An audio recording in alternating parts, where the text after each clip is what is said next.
Civil case, criminal case మధ్య తేడా ఏమిటి?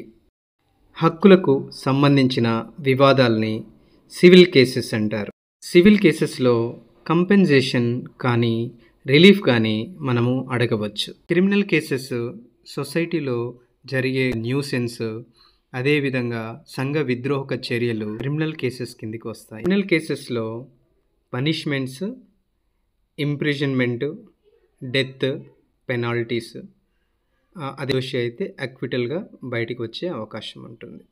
సివిల్ ప్రొసీజర్ కోడ్ అని, అదేవిధంగా కాంట్రాక్ట్ యాక్ట్ అని, టార్ట్ అని, ఫ్యామిలీ కోర్టు, ఇలా రకరకాల సివిల్కి సంబంధించిన చట్టాలు మనకున్నాయి.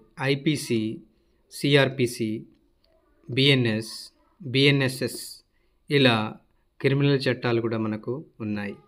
సివిల్ కేస్ అనేది ఒక వ్యక్తిగత సమస్య.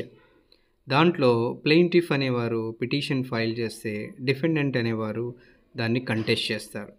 సో వారిద్దరికి సంబంధించిన లావాదేవీల గురించి, సివిల్ డిస్ప్యూట్ ఉన్న వాటి గురించి మాత్రమే డిస్కషన్. క్రిమినల్ కేసెస్ అనేవి సొసైటీకి సంబంధించినవి కాబట్టి కంప్లైంట్ ఎప్పుడు స్టేట్ గవర్నమెంట్, పోలీస్ వాళ్ళు కంప్లైంట్గా ఉంటారు. క్రిమినల్ యాక్టివిటీ చేసిన వారిని అక్యూజ్డ్ అని పిలుస్తారు. సివిల్ కేసెస్లో పోలీస్ వారి ఇన్వాల్వ్మెంట్ ఉండదు, కానీ క్రిమినల్ కేసెస్లో పోలీస్ యొక్క ఇన్వాల్వ్మెంట్ అనేది ఉంటుంది. సివిల్ నేచర్ ఉన్న దాంట్లో property disputes, divorce, breach of contract, defamation, consumer complaints అనేవి సివిల్ నేచర్లో ఉంటాయి. క్రిమినల్లో థెఫ్ట్ కానీ, మర్డర్ కానీ, అసల్ట్ కానీ, చీటింగ్స్, రేపు, అదేవిధంగా డిఫెమేషన్ ఉంటుంది.